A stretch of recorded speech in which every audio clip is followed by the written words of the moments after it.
جسد این دختر را در وقت جنازه با تابوتش آتش زدند. السلام علیکم و رحمت الله و برکاته.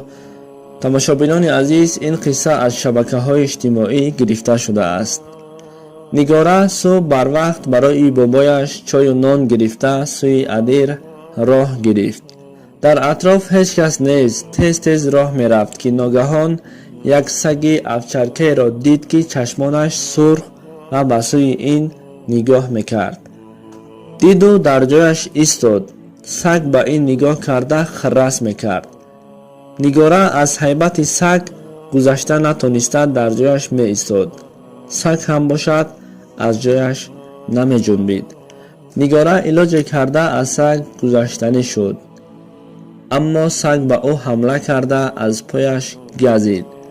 نگاره سمکه‌ای که در دست داشت سگ را زد و گذشته تیز راه گشته رفت. نزد بابایش رسیده رفته سمکه دستش را به بابایش داد و خودش به قفا، یعنی به خانه زود برگشت. وقتی در راه می آمد که باز از ترس سگ به گرد و اطرافش نگاه می کرد. سگ نمی تافت. راهش را دوام می داد که یک باره در جایش ایستاد شده موند. چشمش به سگ رسید، به همان سگی که او را گزیده بود. او در قد راه مرده خواب بود. نگاره چقور نفس گرفت. همان وقت 16 ساله بود. به نهایت دختر زیبا و مناسب ملت ترک بود. خانه آمد، جراحتش را با پرکس شست و به هیچ کس نگفت. به اعتباری کرد.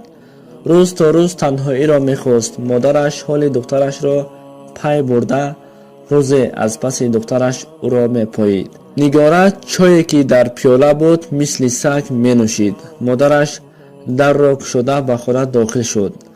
نگاره به مادرش بیرون برای گفته داد زد. مادرش به بیرون دوان برآمده شوهرش را فریاد کرد.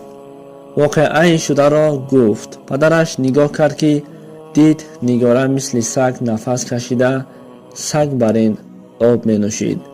پدرش در را گشوده چیکار کرده استاده ای دختر جان؟ این چیکار است؟ گفته نزدش آمد. نگاره می گفت پدر جان، من شما را دوست می دارم. التماس نزدیک نشوید.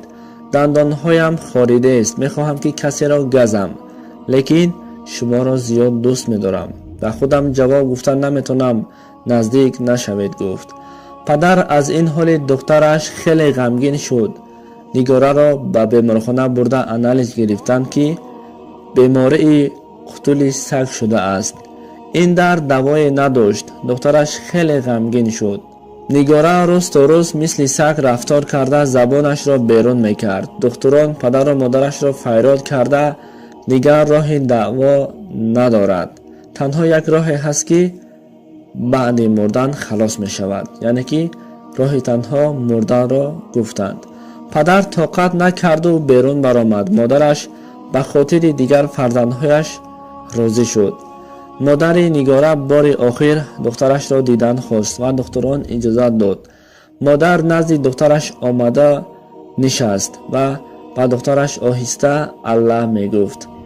داد و فیغان کشید و گریان شد.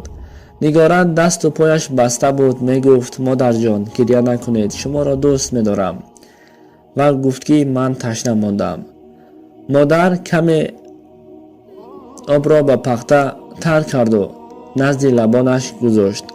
نگاره باشد چشمش را آهسته پوشید و الکی دنیا را ترک کرد.